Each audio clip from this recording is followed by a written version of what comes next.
Should be. Good evening.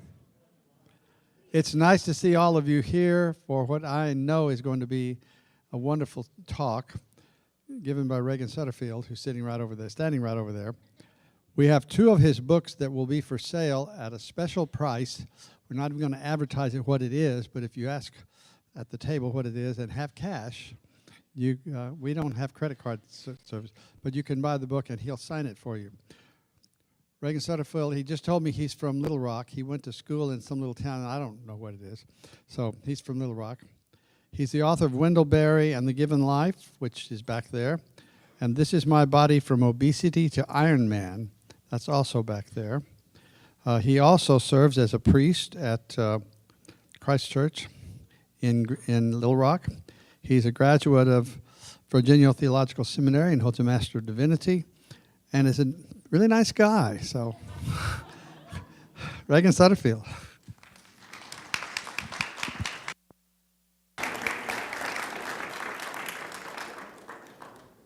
Well, thank you for that introduction, Doug, and it's really wonderful to be with you all this evening.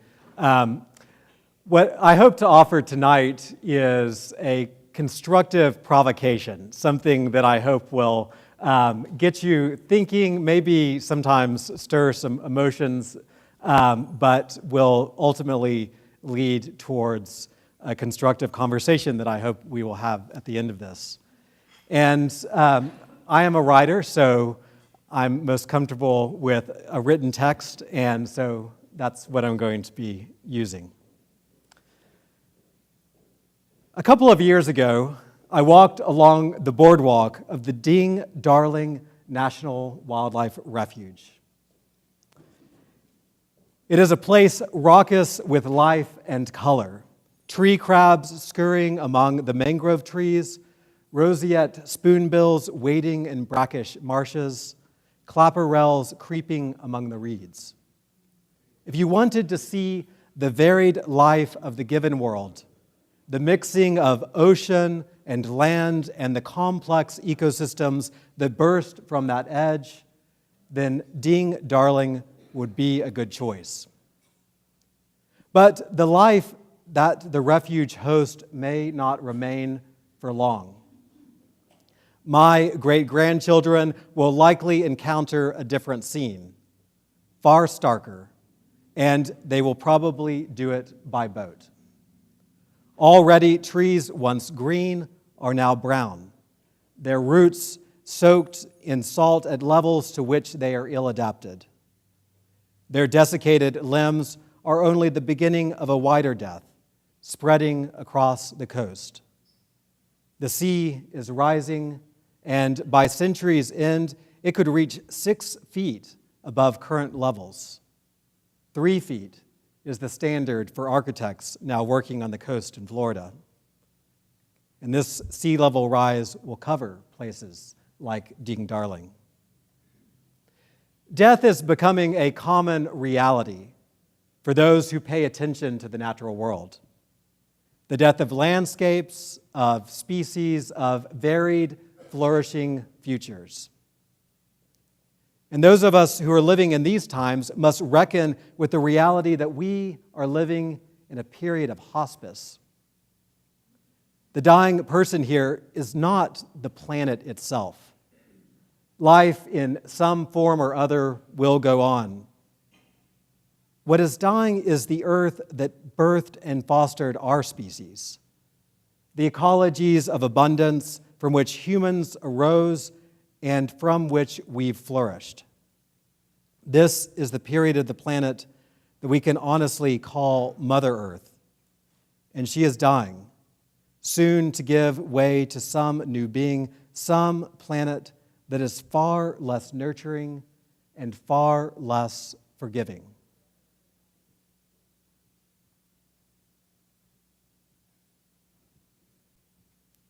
Hospices are hard places to be. Death is a hard reality to face, personal or planetary. And as many of us face the death of what we have come to know as Earth, we have been locked in that classic first stage of grief, denial. Denial when it comes to our ecological crisis can take many forms. There are, of course, those who outright deny that the Earth's climate is in chaos or that it is our burning of fossil fuels for the last 2 centuries that has caused it. This is certainly a troubling refusal to face reality, but it's not my primary concern here. The kind of denial that I think is far more prevalent and persistent is the kind that I've found in my own life, the kind most likely shared by many of us in this room. This is the denial of the addict, who refuses to admit that the problem is really so bad, that our world is in a crisis that must be answered like a catastrophe. Instead, we offer the solutions of moderation. Drive a little less, buy clean energy, put more efficient windows into our oversized buildings. We believe that cutting back a bit, with that we will alleviate the disease that is spreading like a cirrhosis in the world.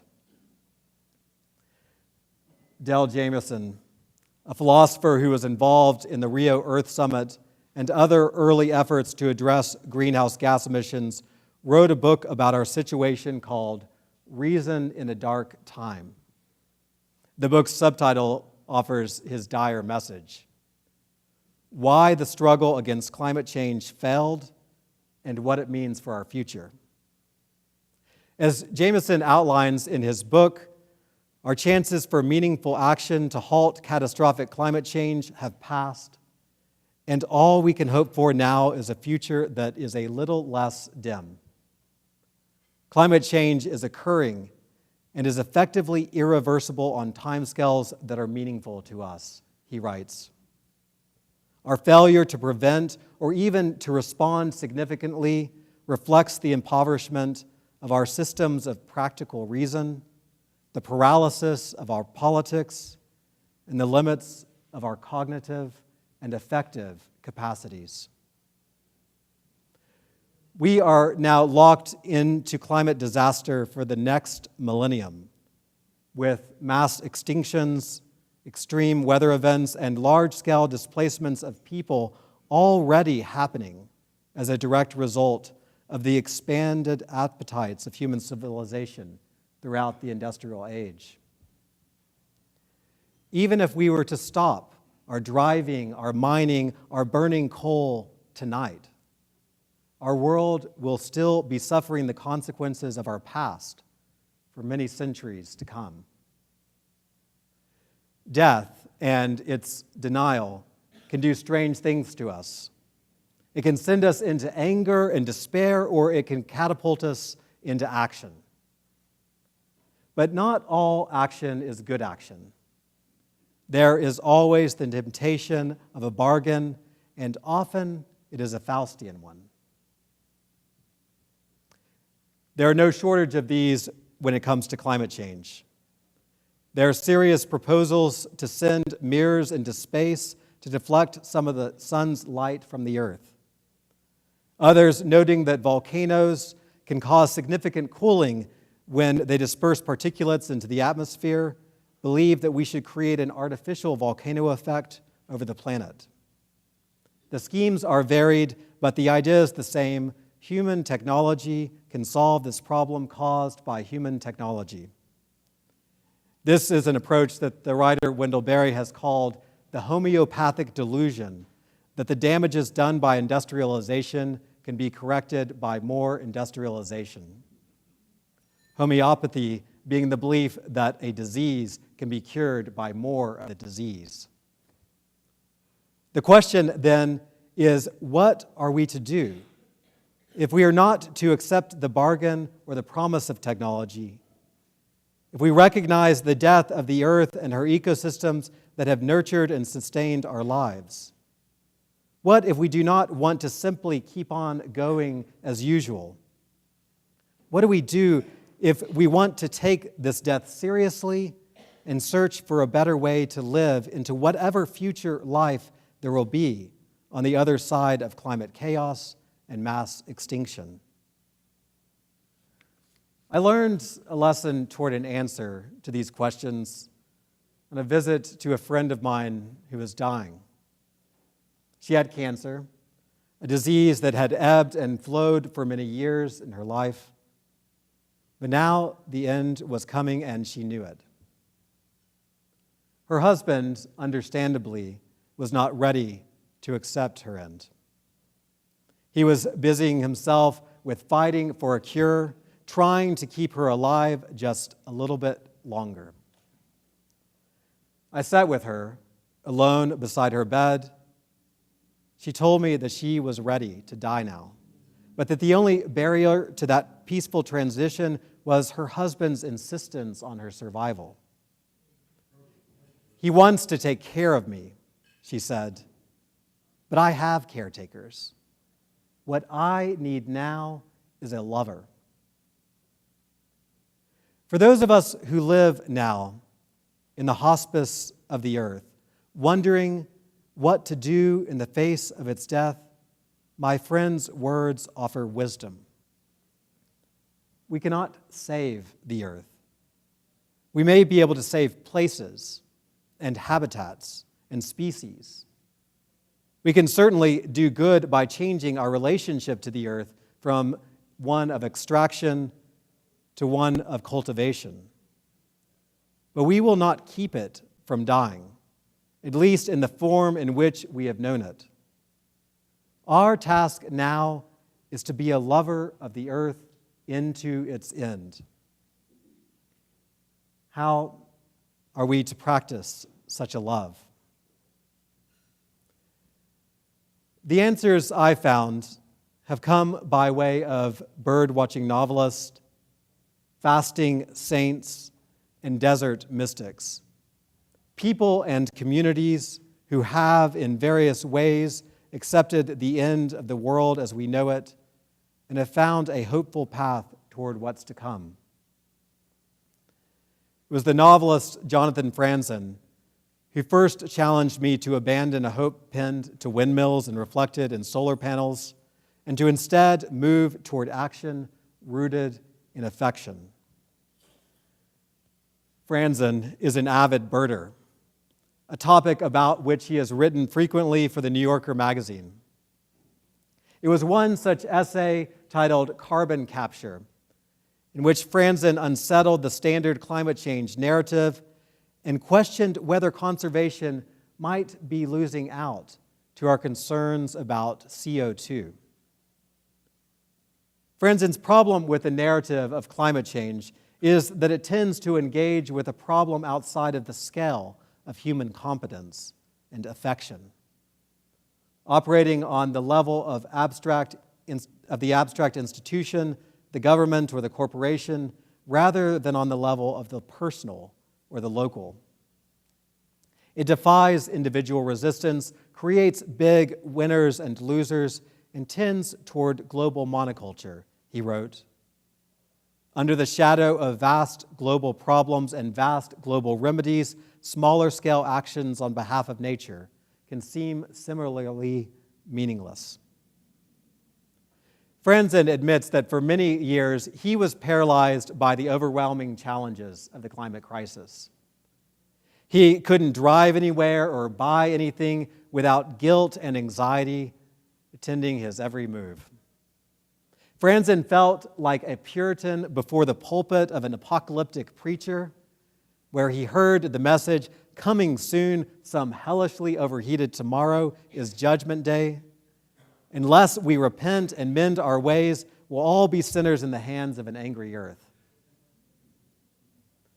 And like many religious people who grew up with such a harsh gospel, he left the faith for a time, living with little care for conservation or climate change simply because he couldn't handle all of the anxiety that it caused. The change in his care for the earth came when he began to watch birds. By paying attention to this beautiful and varied corner of creation, his affection was cultivated. He began to be concerned about deforestation, but not just any deforestation, not deforestation in the abstract, He began to care about the destruction of specific forests in Appalachia where cerulean warblers bred. His actions on behalf of those forests were motivated not because of some abstract carbon count, but because he'd come to love a specific creature who lived there. When I started watching birds and worrying about their welfare, Franzen writes, I became attracted to a countervailing strain of Christianity, inspired by St. Francis of Assisi's example of loving what's concrete and vulnerable right in front of us.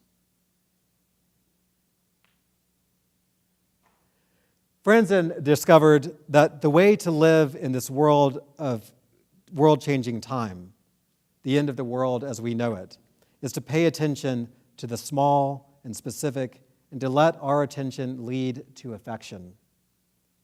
When you go out and put yourself in real relation to real people or even just real animals, Franzen once wrote, there's a very real danger that you might love some of them.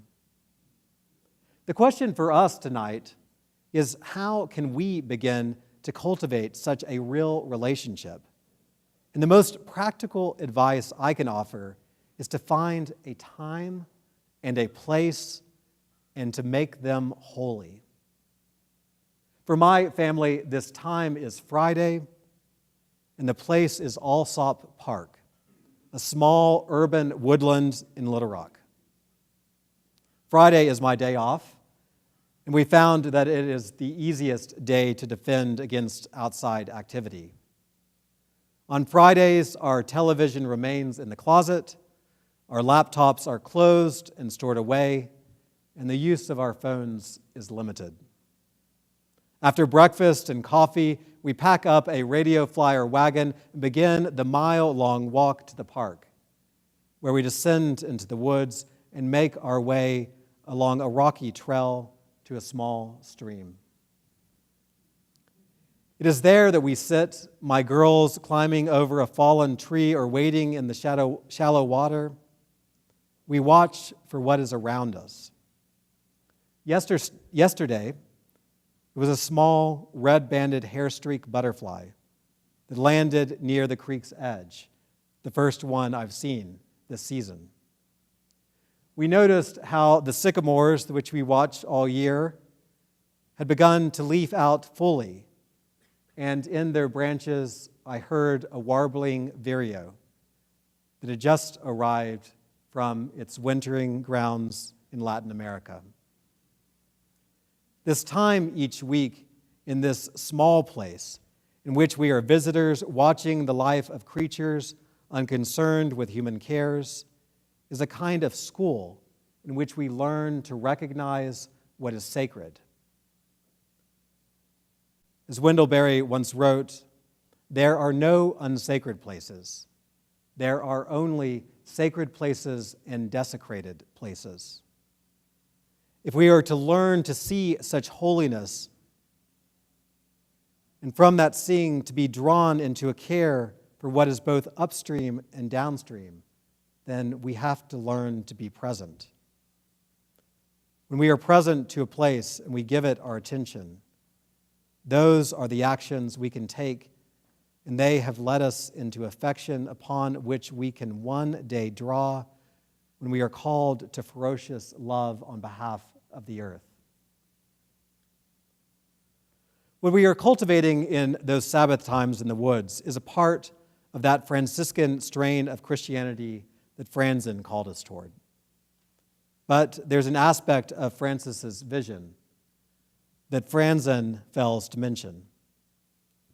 If we're to embrace the Francis who called the sun his brother and the moon his sister, the man who made peace with wolves and preached to the birds, then we must also recognize that he was a man who wore the clothes of poverty and fasted for days on end.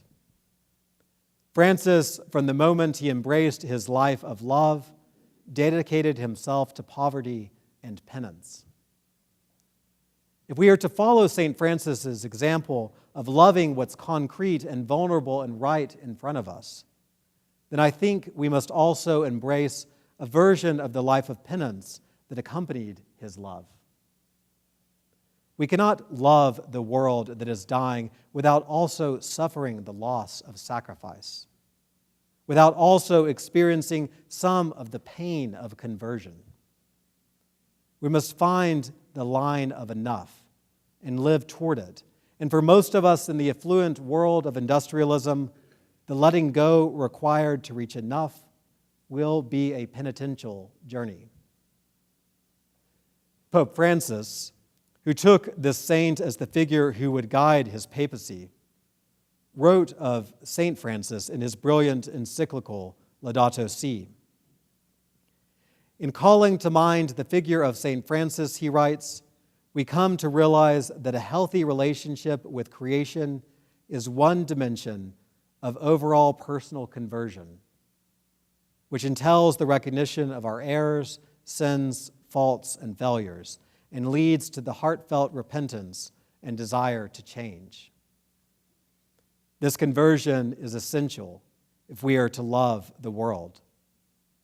As we all surely know from the loves already in our lives, our desire to love and our capacity to love are not always the same. Repentance in the context of such a conversion toward love is something different from the kind of abstract guilt of so much religion and environmentalism.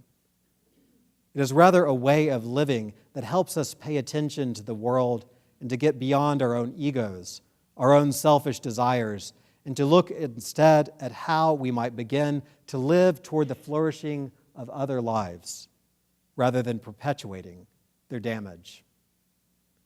This conversion, as Pope Francis points out, cannot remain ours alone. If St. Francis had simply lived as some hair shirt wearing mystic without fostering a community of practice, then the power of his life of penance would not have continued into the world as it has. Self-improvement on the part of individuals will not by itself remedy the extremely complex situation facing our world today, writes the Pope in Laudato Si. Isolated individuals can lose their ability and freedom to escape the utilitarian mindset and end up prey of an unethical consumerism, bereft of social or ecological awareness. Social problems must be addressed by community networks and not simply by the sum of individual good deeds. The ecological conversion we need, says Pope Francis, is a community conversion.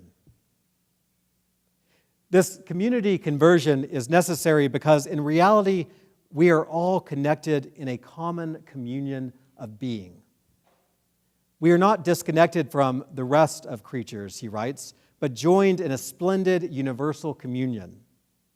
It is the recognition of this communion to which we must be converted, but it requires us to break free of the deceptive realities that mask this presence from us.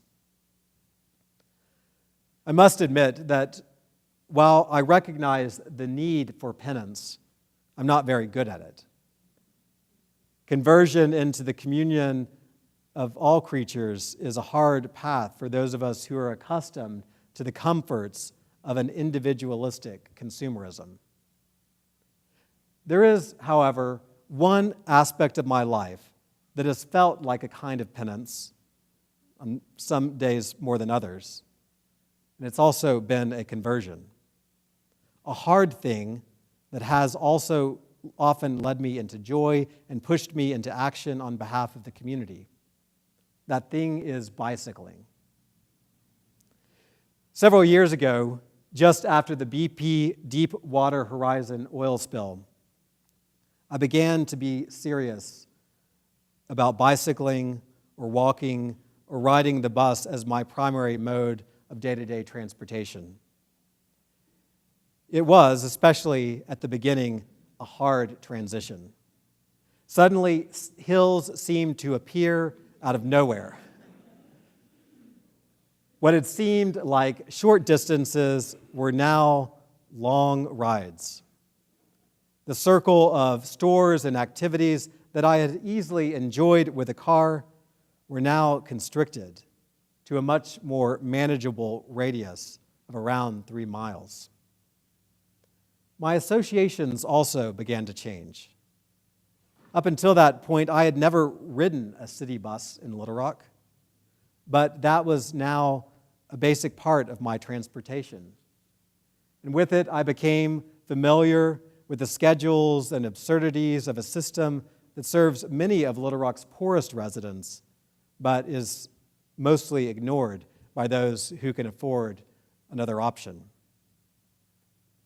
I became concerned about the well-being of the bus system and was ready to use what little power I could bring to bear to advocate for its improvement.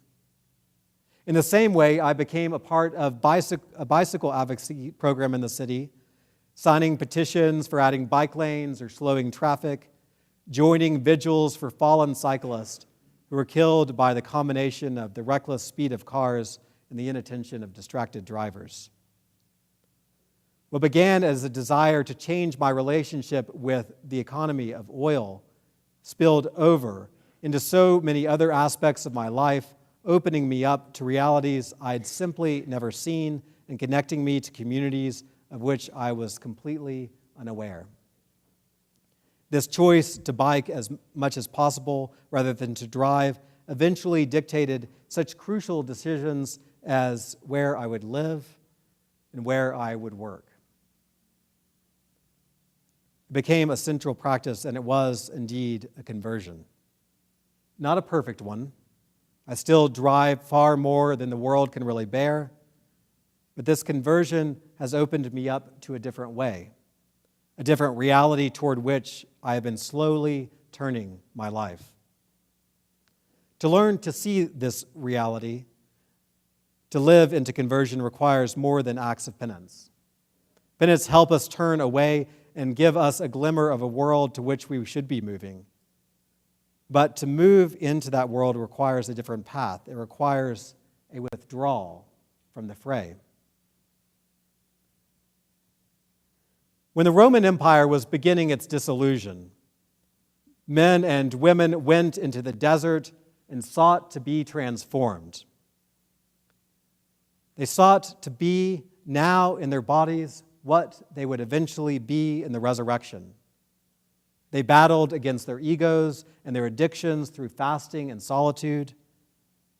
This withdrawal wasn't an escape from the fray, an attempt to get away from the hard realities of the world in its given form.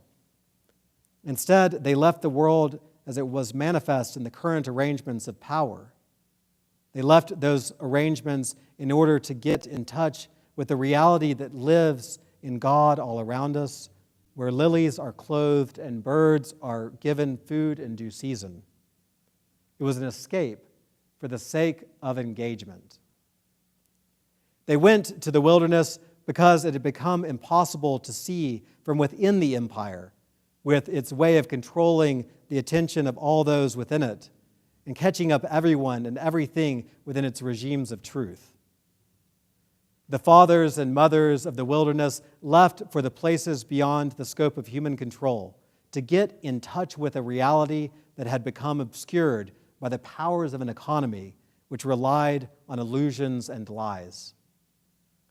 The aim of those who fled to the desert was nothing less than to be reborn, to return to Eden by way of the resurrection life, which was not some distant promise, but a possibility that they could begin to occupy even now. And from them, we can learn the necessary path to enter our own rebirth, our own entrance into lives that have become obscured even to ourselves, so that we can embrace the truth of our creatureliness, our given lives. No one has expressed this journey better than Wendell Berry in his essay, A Native Hill.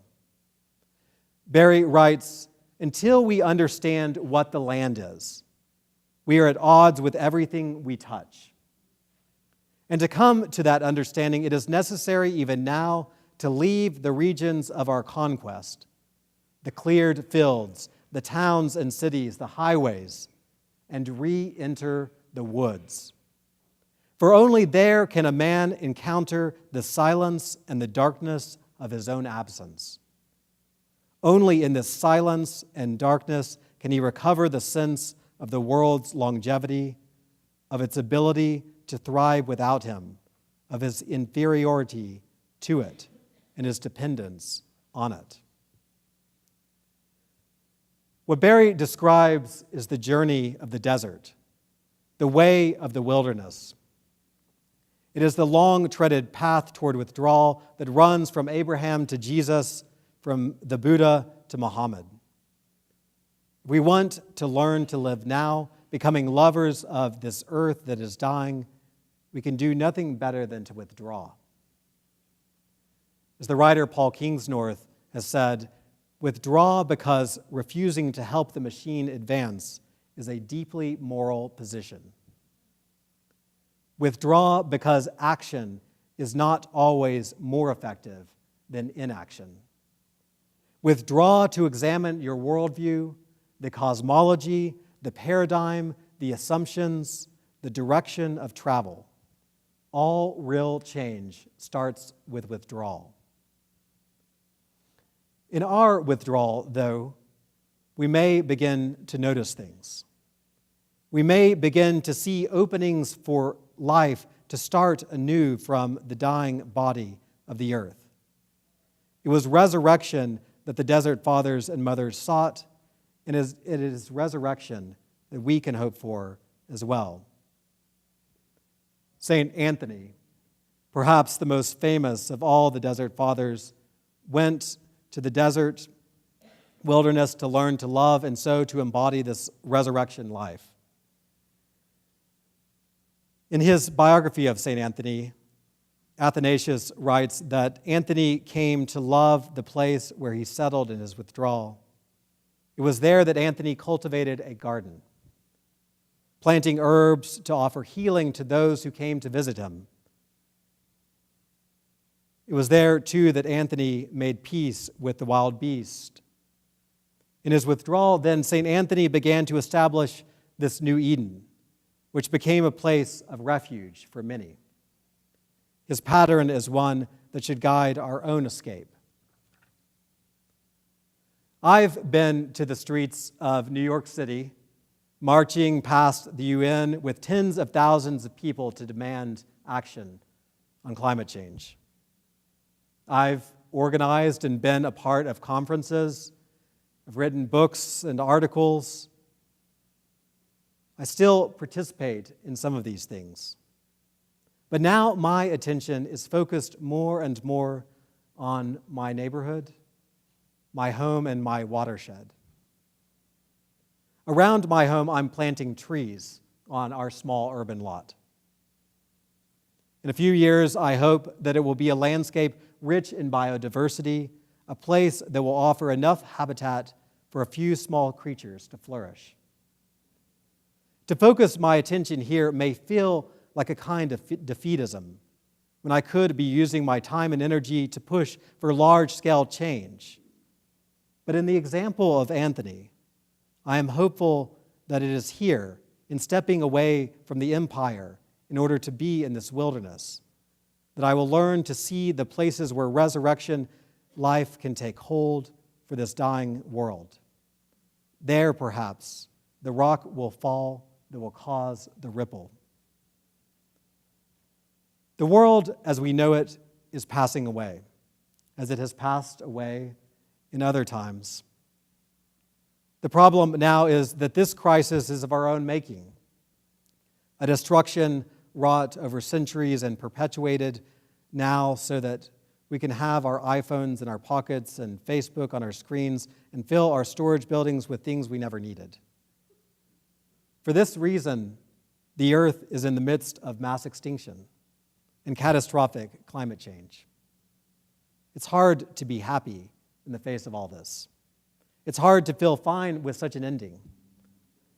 But there is another way through this crisis than attempting to hold on to industrial life with low-carbon technologies, only punting the problem to the next catastrophe of extraction. We can move from denial and despair, anger and apathy, into a kind of acceptance that might lead us to something surprising. There is a way to realize the happiness that comes with any love and the joy that comes from the freedom of a conversion toward a deeper life. We can move toward this happiness by leaving behind our carbon calculations and learning to love the concrete creatures of this world. We can practice that love through the way of penance, a path of poverty of things that opens us toward the abundance of the world. We can move toward this happiness by withdrawing from the economies of extraction, the busy rhythms of the cancerous commerce of growth without limits. We can find hope in Sabbaths and in the cultivation of the landscapes of creation. We can find it in walks to work and days free of spending. These are small things, and they are not solutions. Instead, they are beginnings for us to live as we were always meant to live. Human creatures drawn from the earth, humble in our hopes. Thank you.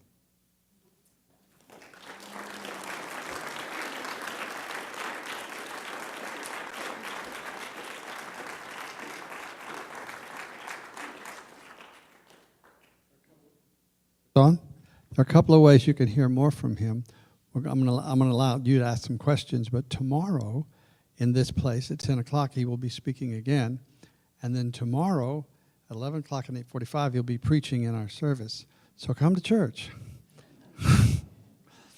Do we have any questions or comments or anything you want to say? This is your chance.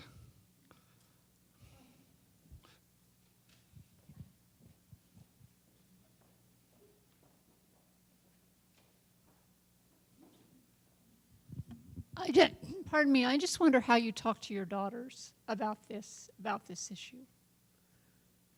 That's a great question. So my wife's in the room, and she may laugh because sometimes she thinks I kind of paint too dire a picture. But I think the key thing that I work with my daughters on is developing this affection. And that's really what had been my own journey. Came through an affection for wild places, formed around particularly bird watching as a young person, and that was what helped me to become a lifelong advocate for wild places and creatures. So I think my first environmental action was calling the EPA and my neighbors when I was 10 for dumping oil down the storm drains of our neighborhood. And but the reason I was so concerned about this was because it was affecting a small woodland just behind my house that I spent all my time in, and I knew all of the creatures that lived there. And when I found dead birds by the stream and this oil in the slick on this little stream drainage, then I was concerned about it. So it came from this place of affection, and so I hope to develop that same thing with my daughters. So. Anybody else?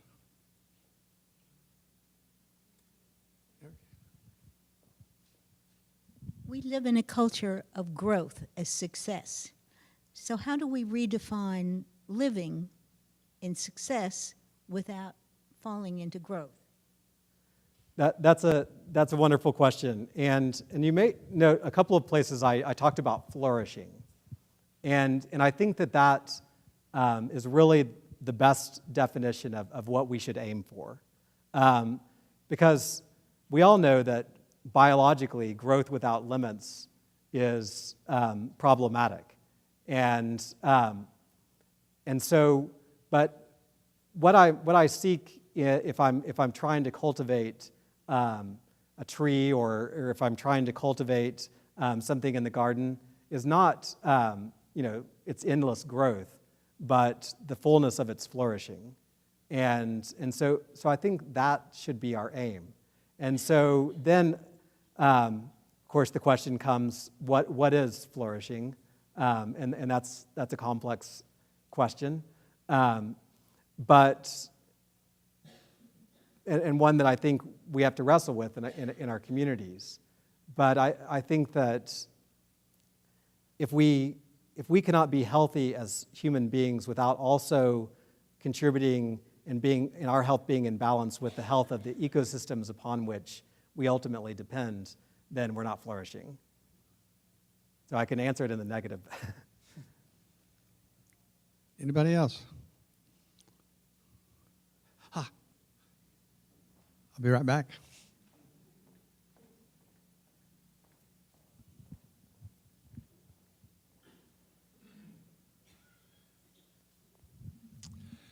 Thank you for your presentation. I like your youthful spirit. And I do wonder about, do you see government having any responsibility in some of this, or are we truly living, as you say, in the hospice years of the earth? Is that really what you meant? And if it is, I don't hear a lot of gospel there, but I'd like you just to speak a little bit about that. Thank you. So I do mean to say that we live in the hospice years of the earth, but that comes with some definition. What I think is ending, and what we will not have, what does not have a long future ahead of us, without, I always hold open, the hope of resurrection, and we don't know, what could happen. The earth has amazing healing abilities. So if we can help to foster that, then there's all kinds of possibility there. But I think that our focus should be on this love for places and creatures rather than trying to go around and fix it. As with the example of my friend who is dying, she needed someone to be present to her, someone to pay attention to her, and not someone who was busy trying to solve the problem of her death. But I think that from that place of presence and attention, we can begin to see these windows into rebirth, regrowth, and new life.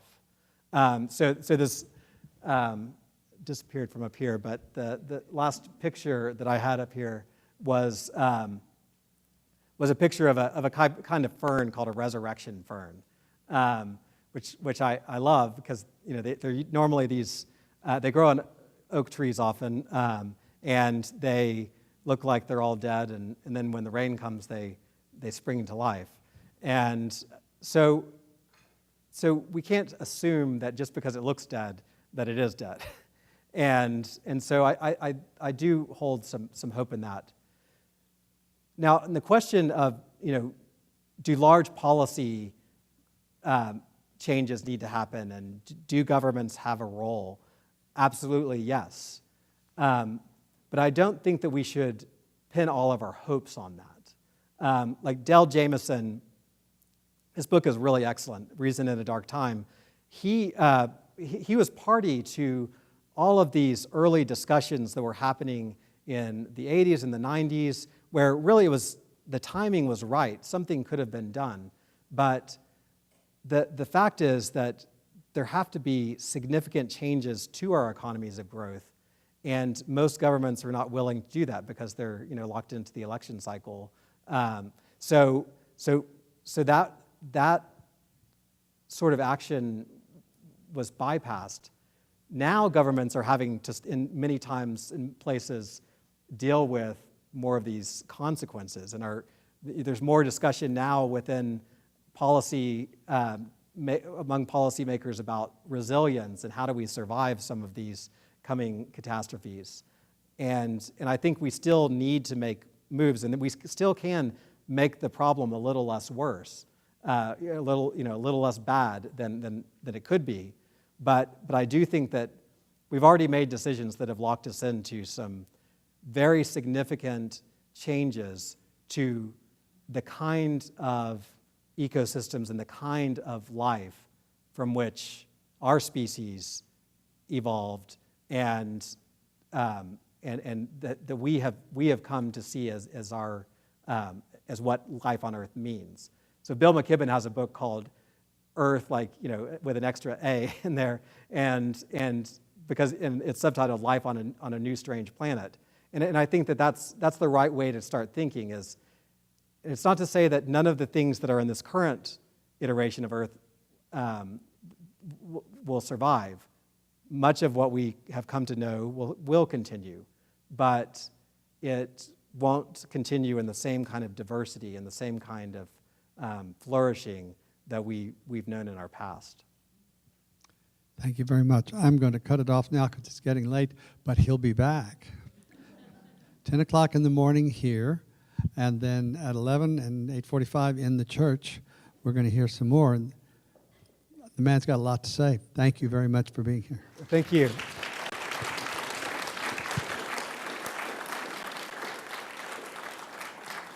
And I'm hanging around for a little bit, so if anyone wants to just come up and ask a question. Books back there you can buy cheap, and he'll sign them.